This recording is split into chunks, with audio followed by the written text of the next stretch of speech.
अस्सलाम वालेकुम जी, क्या हाल चाल है आप सबके। आई होप कि आप सब बिल्कुल खैरियत से होंगे। So welcome back to my channel. तो सबसे पहले तो जो भी मेरे चैनल पे नए सब्सक्राइबर्स हैं उनको बहुत ही प्यारा सा वेलकम, और जो ऑलरेडी इसको वॉच करते ही हैं डेली बेसिस पे, मतलब जब जब मेरा व्लॉग आता है तो आपका बहुत ज़्यादा थैंक यू। और ज़्यादा से ज़्यादा वीडियो को लाइक किया करें, शेयर किया करें और कमेंट करके मुझे फीडबैक लाजमी दिया करें। अच्छा, मैंने अभी थोड़ा सा आहिस्ता बहुत बात कर रही हूँ, वो इसलिए क्योंकि मेरे साथ जो है ना वो बकर सोया हुआ है, और अगर मैंने थोड़ा सा भी ऊंचा बोला ना तो वो उसने उठ जाना है। और खैर वो दोबारा सो तो जाएगा, लेकिन फिर बस मेरा वॉइस ओवर करने में बहुत टाइम लग जाएगा। तो बस जल्दी जल्दी से काम को ख़त्म करते हैं। अभी बस यहाँ पे आपके साथ में शेयर करने वाली हूँ अपनी आज फुल डे की रूटीन। और बस फिर मैंने यहाँ पे ब्लॉग स्टार्ट किया है सुबह से, और अभी बस मैं बनाने वाली हूँ नाश्ता सबके लिए। उससे पहले बस मैं यहाँ पे थोड़े बहुत जो काम होते हैं किचन में आके, मतलब थोड़ा सा काउंटर टॉप को क्लियर कर देती हूँ। मतलब साफ़ सुथरा तो पहले रात को होता ही है, लेकिन फिर भी तसल्ली नहीं ना होती अब जब मॉर्निंग में आते हो। और कुछ भी काम करने से पहले एक कपड़ा अच्छे से उसको मतलब वाइप कर देना काउंटर टॉप को, चूल्हे को, तो फिर तसल्ली हो जाती है कि हाँ हर चीज़ साफ़ है। उसके बाद फिर काम होता है कि जो मलाई वगैरह दूध की होती है वो मैं सेपरेट कर देती हूँ, क्योंकि फिर उससे मैं देसी घी बना लिया करती हूँ। और देसी घी जिस जिस घरों में छोटे बच्चे और बुज़ुर्ग होते हैं, मुझे लगता है उस घर में देसी घी लाज़मी होना चाहिए, वो भी घर का बना हुआ। वैसे अगर आप बाहर से देसी घी लेना चाहो ना तो इतना ज़्यादा एक्सपेंसिव मिलता है, मेरे ख्याल से 3 to 4 या 5,000 का मेरे ख्याल से मिलता है 1 kg सिर्फ, और जो कि बड़ा महंगा पड़ता है। और अगर आप यही चीज़ अगर घर में बना लो तो एक तो साफ़ सुथरी भी बन जाती है, और पता नहीं होता कि बाहर से आप वो घर मतलब कैसा मतलब बना है, सफाई से बना है या नहीं। तो बेहतर होता है कि आप उसको देसी घी को घर पे ही बनाएं, और बड़ी आसानी से बन भी जाता है। मैंने अच्छा कुछ लोग इस वजह से भी नहीं बनाते हैं क्योंकि एक तो टाइम टेकिंग प्रोसेस होता है, दूसरा ये कि जब जो पकने के बाद जो देगची होती है ना वो बहुत ज़्यादा जल चुकी होती है, उसको साफ़ करना, उसको मांजना भी एक अलग टास्क होता है। तो मैं आपके साथ ना इंशाल्लाह जब नेक्स्ट टाइम बनाऊंगी तब बताऊंगी कि जो देगची है उसको भी आप बड़े अच्छे तरीके से साफ़ रख सकते हो, बाद में साफ़ करने की ज़रूरत भी नहीं होती। मैंने लास्ट टाइम जो बनाया था ना तो उसमें मैंने आपको वो टिप बताई भी थी। अगर आप लोगों ने मिस कर दिए, वो व्लॉग नहीं देखा, तो इंशाल्लाह फिर नेक्स्ट आपके साथ जो है ना व्लॉग शेयर करूँगी। वो जो मतलब जब मैं बनाऊँगी घर में तो फिर इंशाल्लाह आपके साथ शेयर करूँगी टिप। अच्छा, अभी बस यहाँ पे ना फिर मैं जो है कटिंग कर रही थी ये प्याज को और टमाटोज़ को। अच्छा, वैसे मेरा बिल्कुल दिल नहीं चाहता कि मैं सुबह सुबह जब नाश्ता बना रही हूँ तो फिर कोई कटिंग शॉपिंग का काम करूँ, लेकिन स्पेशली वो तब होता है जब बहुत अर्ली मुझे मतलब नाश्ता बनाना पड़ता है, जैसे कि सुबह 7 बजे 6 बजे जब हस्बैंड जॉब पे जाया करते हैं। लेकिन क्योंकि आजकल वेकेशंस चल रही हैं, हस्बैंड को भी ऑफ है और सब घर में जो है वो लेट ही उठते हैं, तो फिर तकरीबन हमारा नाश्ता जो है वो 11 12, कभी कभी करते करते 12:30 1 भी बज जाता है। लेकिन खैर बनाते बनाते भी टाइम लग जाता है, तो फिर इस टाइम पे फिर ये होता है कि मैं कुछ अगर मुझे बनाना पड़े कुछ इस तरह की चीज़ तो मैं बना लेती हूँ, एक्स्ट्रा काम भी कर लेती हूँ। लेकिन इतना अर्ली अगर काम करना पड़े ना तो फिर वो बहुत मुश्किल लगता है। होता है ना सुबह सुबह आप उठ के जब किचन में आ जाओ और फ़ौरन से मतलब काम करने लग जाओ, फिर लंबे चौड़े काम निकालने को बिल्कुल भी दिल नहीं चाहता, बस दिल चाहता झटपट से कोई खाना बन जाए। तो बस यहाँ पे भी मैं फिर ना बना रही थी ये फ्राइड एग ही आप समझ लें, लेकिन ये थोड़ा सा मतलब इसमें अनियन टमाटोज़ वगैरह अगर आप चाहें तो ग्रीन चिलीज़, और अगर आपने दूसरी वेजिटेबल्स डालनी है वो भी डाल सकते हो, लेकिन थोड़ा सा इसको इस तरह से मसाला बना के फिर बनाया जाता है। करना क्या होता है कि पहले आपने जो अनियंस है उसको आपने बिल्कुल फ़ाइन चॉप कर लेना है, बिल्कुल छोटे छोटे पीसेस में। उसको आपने हल्का सा सौते करना है, बिल्कुल ब्राउन नहीं होने देना, बस सॉफ्ट हो जाए। उसके बाद आपने उसके अंदर टमाटर जो है वो भी बिल्कुल चॉप किए हुए उसके अंदर डाल देने हैं। थोड़े से मसाले डालने, जैसे कि धनिया पाउडर हो गया, ज़ीरा हो गया और नमक हो गया, कुटी लाल मिर्च अगर स्पाइसी खाते हैं तो थोड़ी सी ब्लैक पेपर वगैरह भी ऐड, और बस उसमें थोड़ा सा पानी ऐड करके उसको कवर करके रख दें ताकि वो जो सब्जियाँ हैं उसमें वो अच्छे से नरम हो जाए और सॉफ्ट हो जाए और पक जाए। तब तक मैं यहाँ पे जो है ना वो रोटी बना लूँगी, पराठे बना लूँगी। अच्छा, बहुत से घरों में ना पराठे बिल्कुल नहीं खाए जाते इस मौसम में, कि मतलब गर्मी जितनी ज़्यादा होती है ना, मतलब पराठे उतने ज़्यादा अवॉइड किए जाते हैं। लेकिन हमारे घर में ना क्योंकि ज़ाहिर सी बात है समर वेकेशंस चल रहे हैं और फिर जो खाना है वो इतना नाश्ता लेट होता है, तो फिर खाना जो है वो शाम के टाइम होता है। तो फिर इसलिए मैं कहती हूँ कि चलो नाश्ता जो है वो अच्छा हो जाना चाहिए और प्रॉपर हो जाना चाहिए, ताकि बच्चों को बड़ों को भूख जो है ना वो आराम से लगे। हालांकि बीच में फ्रूट वगैरह स्नैक्स वगैरह भी चल रहे होते हैं, लेकिन फिर ये कि हम लोग रात को ही खाना खा लेते हैं। तो इसीलिए बस फिर ये होता है कि मैं इस टाइम पर पराठे ही बना लेती हूँ, और मैं चकोर पराठे ही बनाती हूँ जो कि मुझे खुद भी पसंद है और घर वालों को भी सबको ये अच्छे लग जाते हैं। तो बस इस टाइम पे बस मैं ये काम करूँगी जल्दी जल्दी से। आप लोगों ने वीडियो यहाँ तक देखी तो जल्दी से वीडियो को लाइक भी कर दीजिए, कमेंट कर दीजिए जल्दी से, और चैनल पे अगर पहली बार आए तो चैनल को जल्दी से सब्सक्राइब कर दीजिए। अच्छा, यहाँ पे साथ साथ जो है ना वो उसको भी मैं देख लूँगी खाने को, और बस मसाले वगैरह जो है वो मैं डाल लूँगी, साथ साथ जो मैंने आपको बताया बस वही इसमें जाएंगे। अच्छा, इस टाइम पे ना किचन में काम करते हुए हमारे माइंड में 100 बातें चल रही होती हैं जिनके जवाब हमारे पास होते नहीं हैं, लेकिन फिर भी उनके सवालात बहुत ज़्यादा निकल रहे होते हैं। और समटाइम्स खुद से उनके आंसर्स कर रहे होते हैं हम कि अगर ऐसा हुआ था तो वो क्यों हुआ था, हाँ ऐसे हो गया होगा। समटाइम्स क्या होता है किसी की कोई बात बुरी लग जाती है या फिर कभी कभार कोई बात अच्छी भी लग जाती है। समटाइम्स बहुत पुरानी बातें होती हैं जो कि रिकॉल हो रही होती हैं माइंड में, और मुझे ज़्यादातर ना अपनी मम्मा की जो चीज़ें थी ना, मतलब याद आ रहा होता सारा कुछ कि इस तरह से, मतलब जब हमारी मम्मा खाना बनाया करती थी तो हम बिल्कुल भी आगे नहीं थे बढ़ते और उनकी हेल्प वगैरह नहीं थे करते। मतलब उस टाइम पे या तो ये होता था कि जब मैं सुबह के टाइम कॉलेज, यूनिवर्सिटी वगैरह या फिर जॉब पे भी जाती थी ना, तो मेरी मम्मा ही हमेशा नाश्ता बना के देती थी। मैंने कभी भी अपने घर में नाश्ता नहीं बनाया अपने लिए। हाँ, जब वेकेशन होती थी या फिर संडे को, तब मम्मा के साथ हेल्प करती थी ज़रूर। लेकिन अगर मुझे सुबह कहीं जाना है किसी ड्यूटी पे या फिर कॉलेज वगैरह पढ़ाई के सिलसिले में, तो फिर मैंने कभी भी नाश्ता खुद के लिए नहीं बनाया। और अगर कभी ऐसा हो कि मम्मा घर पे नहीं है या कोई भी ऐसी बात, तो फिर हल्का फुल्का सा ब्रेड वगैरह टोस्ट करके ये सब ले लिया, लेकिन प्रॉपर नाश्ता तो मैं करती ही नहीं थी। और जब मम्मा ने घर पे होना तो फिर तो मैंने प्रॉपर नाश्ता करके ही जाना होता था। मैं बगैर नाश्ता किए कहीं भी, मतलब यूनिवर्सिटी कॉलेज कभी नहीं गई।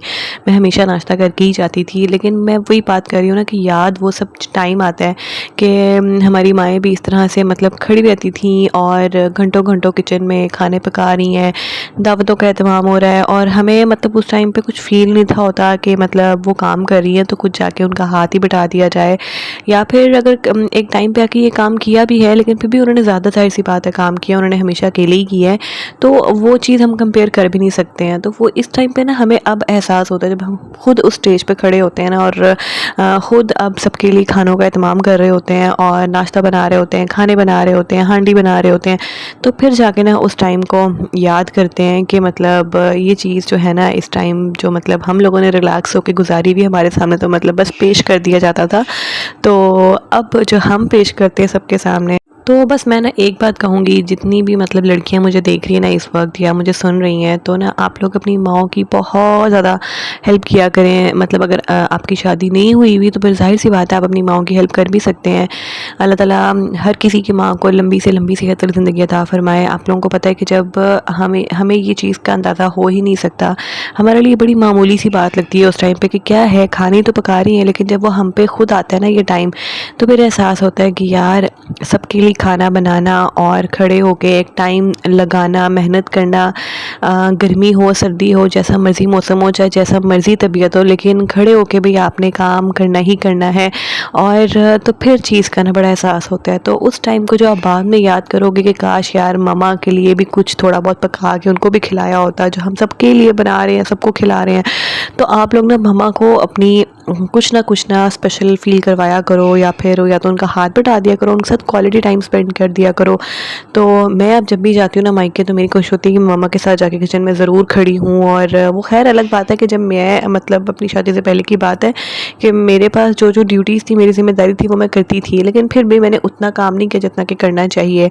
तो कुछ एक मसरूफ़ रूटीन भी थी, लेकिन अब इस बात का ना गिल्ट होता है कि नहीं, मम्मा के साथ ना एक टाइम स्पेंड करना चाहिए था, किचन में उनके साथ उनका हाथ बटाना चाहिए था।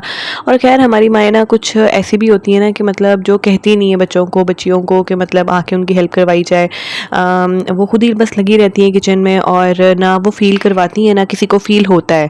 तो ये फिर हम पे हमारी खुद की ज़िम्मेदारी बनती है ना कि हम उनका खुद हाथ बटाएँ और उनको खुद स्पेशल फ़ील करवाएँ, उनके लिए कभी कभी कुछ बना के खिला दें उन्हें, या फिर किसी भी तरीके से उनको स्पेशल फ़ील करवाया जाए, तो बहुत ही अच्छी चीज़ है। और जिनकी शादियाँ हो चुकी हैं तो ज़ाहिर सी बात है हम लोग फिर यही कर सकते हैं कि जब जब हम घर जाते हैं तो फिर हमारा दिल करता है कि बस अब जो भी है ना, मतलब माँ के साथ खड़े होके, मैं तो ऐसे ही करती हूँ कि मैं जब भी जाती हूँ घर में तो मैं उनके साथ साथ खड़ी रहती हूँ, और समटाइम्स मैं कहती हूँ कि आप हट जाए और मैं ही बना लेती हूँ। तो मुझे ना फिर वो टाइम याद आता है कि नहीं, जब घर जाके भी करना ही है सबके लिए, तो यहाँ पे क्यों नहीं, इतना भी क्या रिलैक्सेशन।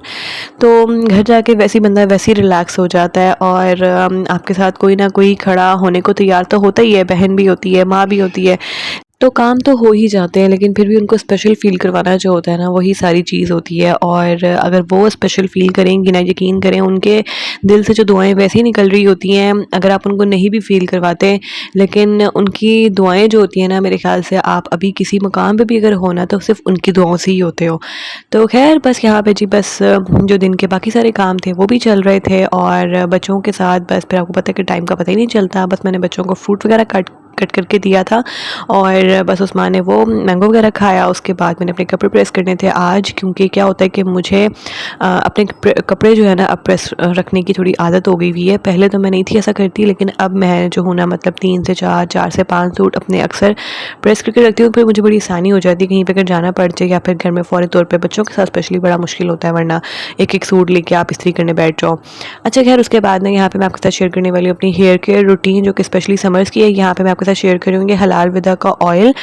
ये मैंने मंगवाया था कुछ आई थिंक 2 माह पहले मंगवाया था, और मैंने बहुत कम ऑयलिंग की है, तभी ये छोटी सी बॉटल है और ये बड़ी लेट ख़त्म हुई है। अगर मैं इसको हर एक दिन छोड़ के अल्टरनेटिव डेज़ पे करती ऑयलिंग तो शायद ये 1 मंथ में ही ख़त्म हो जाती बॉटल, क्योंकि मेरे बाल इतने थिक है ना कि उन पे अच्छा खासा ऑयल की ज़रूरत होती है। एट अ टाइम अच्छा खासा ऑयल लग जाता है।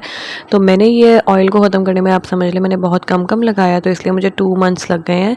लेकिन ये ऑयल इतना अच्छा है कि मुझे खुद फील होने लगा है कि मेरे इतने छोटे-छोटे बाल जो है ना उनकी ग्रोथ स्टार्ट हो गई हुई है। और बल्कि अब तो मुझे कभी-कभी इरिटेशन भी होती है, क्योंकि गर्मी है और मुँह पे एक बाल भी आता है वो अच्छा नहीं लग रहा होता, तो मुझे वो बाकायदा पिन्स के साथ जो है ना वो बाल क्लिप करने पड़ते हैं या पिन अप करने पड़ते हैं। तो खैर ये एक चीज़ तो चलती रहेगी, जब बाल थोड़े बड़े हो जाएंगे तो खुद ही सेट हो जाएंगे। लेकिन ये इसकी जो ऑयल की मतलब जो है ना मैं खुद आपको रिकमेंड करूँगी। और इंस्टाग्राम पे जो पेज है इसका वो भी इसी के नाम से, मैं आपके साथ जो है ना वो मेंशन कर दूँगी डिस्क्रिप्शन बॉक्स में। आप लोग जाके ज़रूर इसको मेरे कहने पे एक दफ़ा ट्राई ज़रूर करना। अच्छा, यहाँ पे चिल्टन प्योर का केराटिन हेयर कंडीशनर मास्क है। अच्छा, मास्क भी है, कंडीशनर भी है। तो केराटिन कंडीशनर है तो मुझे ये बहुत अच्छा लगा था, इसके रिव्यूज़ बहुत अच्छे थे। मैंने चिल्टन प्योर से ना बहुत टाइम पहले एक दफ़ा राइस सीरम मंगवाया था, मुझे उसके रिजल्ट इतने अच्छे नहीं थे लगे, लेकिन मैंने उसके बाद फिर कुछ भी मंगवाया नहीं, क्योंकि ज़ाहिर सी बात है जब एक चीज़ अच्छी नहीं लगी तो मैंने फिर कुछ भी ऑर्डर नहीं किया उसके बाद। लेकिन मेरे बाल ना आजकल इतने ज़्यादा फ्रीज़ी हुए थे कि मुझे अच्छा मतलब एक केराटिन की ज़रूरत थी। और मैंने इसके रिव्यूज़ अचानक से, आपको पता ना जब कोई सर्च करो तो आपके सामने सजेशन में वैसी बहुत सारी चीज़ें ऐसी मतलब आने लग जाती हैं। तो बस केराटिन से रिलेटेड इतनी चीज़ें आ रही थी। फिर चिल्टन प्योर का जब पेज आया तो मैंने कहा चलो कोई चीज़ ट्राई करके देख ही लेते हैं। जब मैंने ये मास्क ऑर्डर किया, मंगवाया, और इसको मैं 3-4 दफ़ा यूज़ कर चुकी हूँ। यकीन करें इसकी जो रिज़ल्ट्स हैं वो इतने अच्छे हैं। फ्रीज़ीनेस तो मेरी फ़ौरन से ख़त्म हुई है, मतलब उसके फ़ौरन बाद ये हुआ कि मेरे बाल इतने ज़्यादा सिल्की स्मूथ हो गए।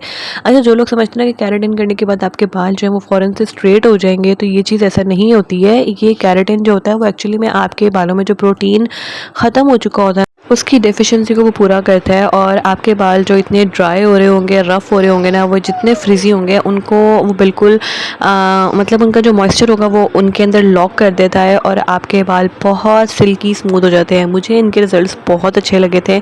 दोनों प्रोडक्ट्स जो हैं वो मैं इनका जो है ना डिस्क्रिप्शन में मेंशन कर दूँगी, इनका पेज आप लोग जाके ज़रूर मेरे कहने पे जो है ना बाय कीजिएगा। मेरे तरफ से ये हाईली रिकमेंडेड है। अच्छा, ये कोई स्पॉन्सर्ड नहीं है, क्योंकि बस मुझे जो चीज़ अच्छी लगी है तो मैंने आपको बताई है, क्योंकि इस मौसम में अक्सर लोगों के जो बाल है ना वो बहुत ख़राब हो रहे होते हैं। तो आप लोग मेरे कहने पे ज़रूर ट्राई कीजिएगा, इंशाल्लाह आपको बहुत अच्छे रिजल्ट्स मिलेंगे। उसके बाद जी बस शाम को बकर सोया हुआ था, और उस टाइम में मैंने हस्बैंड से जो है वो सारी सब्ज़ी मंगवाई थी, क्योंकि सब्ज़ी घर में बिल्कुल ख़त्म हो चुकी हुई थी। प्याज जो मतलब बेसिक सब्ज़ियाँ होती हैं खाने में डालने वाली, वो भी ख़त्म हुई हुई थी। तो बस मैंने आज फिर सारी जो है वो सब्ज़ी मंगवाई थी, और बस उनको मैंने अरेंज करके ऑर्गेनाइज़ करके रखा। अच्छा, जब भी घर में फ्रूट या सब्ज़ी आती है ना, तो अक्सर मैंने देखा है कि या तो उनको ऐसे रख दिया जाता है या फिर उनकी जगह पर नहीं रखा जाता। वो फ़ौरन से या तो ख़राब होने लग जाते हैं, या फिर अगर आप ऐसे ही रख देंगे तो उनमें चूंटियाँ भी इस मौसम में पड़ना शुरू हो जाती हैं। तो या तो उनको धो के रखें, और अगर धो के फ्रूट को रखते हैं तो उनका थोड़ा सा पानी जो है वो ड्राई हो जाए, उनको किसी बास्केट में रख दें और फिर फ्रिज में रखें, क्योंकि अगर आप फ़ौरन से धो के भी फ्रूट्स को रखेंगे तो वो बहुत जल्दी ख़राब हो जाते हैं। तो या तो धो के ना रखें अगर आपके घर में सब बड़े हैं, क्योंकि वो सब निकाल के धो के खाएँगे। लेकिन अगर छोटे बच्चे हैं तो फिर आप लोग उनको ज़रूर धो के रखें और थोड़ा सा ड्राई करके फिर फ्रिज में रखें। और इसके अलावा जो सब्ज़ियाँ होती हैं उनको उनकी जगह पे रखना भी बड़ा ज़रूरी होता है, वरना फ़ौरन से जो है ना वो गंद फैलने लग जाता है, और काउंटर टॉप तो वैसे ही बहुत जल्दी गंदा हो जाता है। खैर, ये सारा कुछ काम जो है वो समेट के उसके बाद फिर मैंने जो है वो आज, क्योंकि मैक्रोनी बनानी थी तो बस उसका सामान जो था वो भी मैंने मंगवाया था साथ ही। अच्छा, वैसे तो मैक्रोनी बनाना जो है वो बहुत कोई क्विक काम है, लेकिन जिस दिन आपको उसकी सब्ज़ियाँ साथ काटनी पड़ जाए ना तो बस फिर काम लंबा पड़ जाता है। और आज ऐसे ही हुआ था, मुझे सारी जो वेजिटेबल्स थी वो मैंने कुछ भी कट करके फ्रीज़ करके नहीं रखा हुआ। तो फ़िलहाल जो है वो सब चीज़ें जो है वो मतलब मेरी बिल्कुल एंड हो चुकी हुई है फ्रीज़र से। तो मुझे इस दफ़ा सारा कुछ वो कटिंग चॉपिंग करनी थी, वो बस बस मैंने निकाल के रखा, मैक्रोनी को बॉईल करने के लिए रखा। आलू बॉईल करने के लिए इसलिए रखे थे क्योंकि मुझे साथ में कटलेट्स बनाने थे कि जिसने अगर रोटी खानी भी हुई तो वो फिर रोटी के साथ कटलेट्स खा लेगा, या फिर सुबह भी नाश्ते में कटलेट्स जो है ना वो बड़े मज़े के लगते हैं। और मुझे उस्मान के लिए भी कटलेट्स बना के फ्रीज़ करने थे। तो बस यहाँ पे जी फिर उसके बाद मैक्रोनी वगैरह बॉईल की मैंने। उसके बाद मैंने फिर आके ये वैक्यूम किया क्योंकि हस्बैंड ने फिर शाम को ना कुछ चाट वगैरह मंगवा दी थी। तो फिर बस मैंने मैक्रोनी सोचा कि चलो मैं रात को बनाऊँगी क्योंकि उस टाइम पे हमने चाट खा ली थी।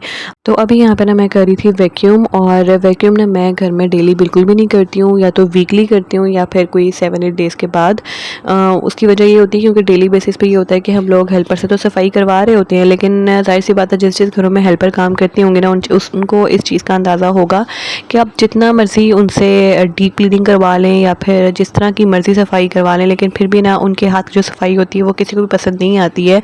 हाँ, आपका एक काम हो जाता है, आपको आसानी ज़रूर हो जाती है, और आपका एक काम एक थोड़ा-सा मतलब हाथ जो है वो बढ़ जाता है, लेकिन फिर भी ना जहाँ पे आपकी नज़र जाती है ना वो कोने खुदरों में, वहाँ पे वो गंद रह जाता है, वो फिर आपको ही करना पड़ता है। तो फिर मैं क्या करती हूँ कि 7-8 डेज़ के बाद एक वैक्यूम अच्छा सा कर देती हूँ, जहाँ पे मतलब बिल्कुल जो साइड कॉर्नर्स वगैरह होते हैं, टेबल और बेड के साइड्स होती हैं, सोफ़े वगैरह हटा के प्रॉपर जो क्लीनिंग होती है वो मैं फिर कर देती हूँ, ताकि उसके बाद जब जो हेल्पर्स मेड्स हैं वो करती भी रहेंगी अगर काम, तो कोई प्रॉब्लम नहीं है। अगर वो थोड़ा-सा मतलब गैर ज़िम्मेदारी से काम करें भी तो ये है कि डीप क्लीनिंग हो चुकी होगी मेरे हाथों से, तो फिर इतना मसला नहीं होता।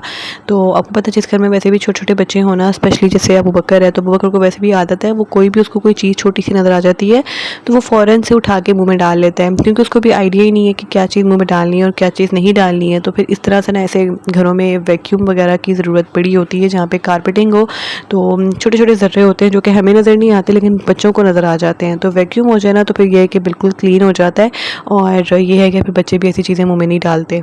और बस उसके बाद फिर मैं वैक्यूम वगैरह करने के बाद बच्चों को खिला पिला रही थी, ताकि थोड़ा-सा उनके पेट में कुछ चला जाए ना तो मैं थोड़ा-सा रिलैक्स होके किचन में काम कर लूँगी, वरना अगर मैं उनको कुछ दिए बगैर या फिर उनको बहलाए बगैर अगर मैं किचन में आ जाऊँ ना तो पीछे से फिर सँभालना बहुत मुश्किल हो जाता है। तो फिर अबू बकर तो स्पेशली बस वो किचन के दरवाज़े पे ही खड़ा रहता है, या फिर बार-बार दरवाज़ा खोलने पे उसने फ़ौरन से अंदर आना होता है, फिर सब उसको पकड़ रहे होते हैं। तो फिर मुझे ये होता है कि मैं थोड़ा-सा उसको ना बहला के और फिर थोड़ा-सा उस्मान के साथ उसको एंगेज करके तो फिर मैं किचन में आऊँ, और बस फिर मैं आके यहाँ पे अपना खाना बना रही थी। और आज ना मुझे बनानी थी क्योंकि मैक्रोनी, तो मैंने वो पहले से बॉईल कर ली थी, साथ में मैं यहाँ पे प्याज को जो है वो थोड़ा सा सौते कर रही थी।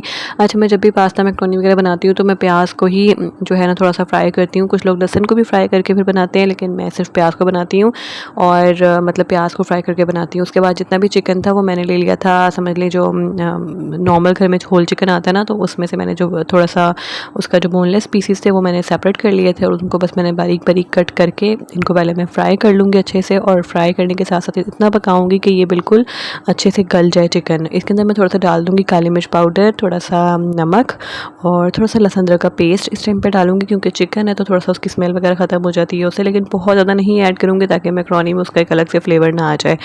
साथ में इसमें डाल दूँगी विनेगर, और साथ में सोया सॉस, चिली सॉस जो हमारे पाकिस्तानी देसी मतलब हर खानों में डलना शुरू हो गए हुए हैं। तो बस ये सॉसेस इसमें डाल दूँगी और बस डाल के इनको अच्छा सा मिक्स करूँगी, और हल्का सा पानी डाल के तो इसको ना मतलब गलने के लिए छोड़ दूँगी ताकि चिकन जो है ना वो अच्छे से गल जाए।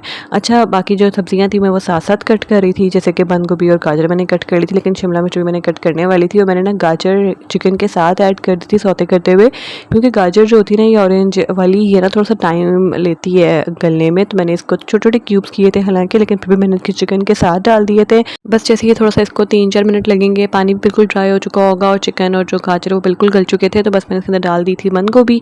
और यहाँ पे अभी मैं डाल रही थी ये मैंने लिया था जो मैक्रोनी बॉईल करते हुए जो हमारे पास मतलब एक स्टॉक रेडी होता है ना मतलब मैक्रोनी का, वो मैंने अलग कर लिया था थोड़ा सा। और मैं हमेशा ना मैक्रोनी बॉईल करते हुए जो उसका पानी होता है वो थोड़ा सा रख भी लेती हूँ एंड पे, उसको डालने से जो आपकी मैक्रोनी वो बिल्कुल भी ड्राई नहीं बनती है, बड़ी अच्छी सी जूसी बनती है। उसके बाद जब इसके अंदर मैंने थोड़े सॉसेस डाल दिए थे, वही तीनों सॉसेस, और अगर आपके पास घर में बारबेक्यू सॉस हो तो वो ज़रूर डालिएगा, उसका बड़ा अच्छा फ्लेवर आता है। मेरे पास था नहीं अभी तो मैंने नहीं से डाला, वरना मैं लास्ट में डालती हूँ वो भी। साथ में इसके अंदर आपने काली मिर्च डाल देनी है, नमक डाल देना, थोड़ा सा चिकन पाउडर या फिर चिकन क्यूब ऐड कर दे। चिकन क्यूब को हल्का सा पानी में माइक्रोवेव कर लें तो वो बिल्कुल मेल्ट हो जाता है, और वो डाल दें आप। इसको मिक्स करें अच्छे से। इसके अंदर ना थोड़ी सी मैक्रोनी भी रह गई थी, जब मैं स्ट्रेन कर रही थी तो मैक्रोनी थोड़ी सी ना पानी के अंदर रह गई थी, तो मैंने वो फिर सेपरेट नहीं की कि चले खैर एंड पे इसने मैक्रोनी के अंदर ही जाना है। तो बस उसको मैंने अच्छे से मिक्स किया है, और यहाँ पे मैंने इसके अंदर डाल दी फिर कैप्सिकम, फिर डाल दी मैंने मैक्रोनी। और मैक्रोनी को ना जब मैंने बॉईल करके रखा था उसके अंदर मैंने कोई उसके अंदर नमक वगैरह ऑयल डालने पकाने की ज़रूरत नहीं होती है। जब बस आपने इसको डालना होगा ना अपने पैन में, मतलब सब्ज़ियों के साथ, तो आपने इसको बिल्कुल पानी से ना अच्छे से निकाल लेना है और अच्छे से मिक्स करेंगे तो बिल्कुल मैकरोनी आपस में जुड़ती नहीं है, बिल्कुल आपस में ना मतलब अलग-अलग हो जाती है। फिर आपने इसको अपने पैन में डाल देना है और उसके बाद जो आपने सॉस रेडी किया वो ऐड कर दें, इसको अच्छे से मिक्स करें और अगर आपको अब लगे किसी मतलब चीज़ की कमी तो आप नमक, काले मिर्च अब दोबारा ऐड कर सकते हैं, नहीं तो फिर जितने आपने सॉसेस डाले हैं वो भी इनफ रहते हैं। और साथ-साथ बस इसको मैं दम पे रख दिया था। यहाँ पे जी बस ये जो मैंने कटलेट्स बनाने के लिए आलू बॉयल किए थे उनको मैश करूँगी मसालों में, सिंपल जो घर के लाल मिर्च, हल्दी, जीरा, धनिया, नमक और थोड़ी-सी अजवाइन और थोड़ा-सा चाट मसाला, इससे बहुत अच्छे से ना ये मतलब आलू जो हैं वो बन जाते हैं कटलेट्स। और ये मतलब मैं उस्मान के लिए थोड़े से फ्रीज़ कर दूँ क्योंकि उसके लिए कभी-कभी मुझे स्नैक रेडी करना पड़ता है, तो ये काम आ जाते हैं। तो बस यहाँ तक की थी मेरी वीडियो। आई होप कि आपको आज की वीडियो बहुत अच्छी लगी होगी और अगर थोड़ी-सी भी बात, कोई भी छोटी-सी बात अगर अच्छी लगी हो तो वीडियो को लाइक कीजिएगा, कमेंट कीजिएगा और ज़्यादा से ज़्यादा शेयर किया करें। अगर चैनल पे पहली बार आएँ तो चैनल को जल्दी से सब्सक्राइब कर दीजिए। तो बस इंशाल्लाह आपसे मिलूँगी मैं नेक्स्ट वीडियो में। तब तक के लिए अपना बहुत सारा ख्याल रखिएगा। अल्लाह हाफ़िज़।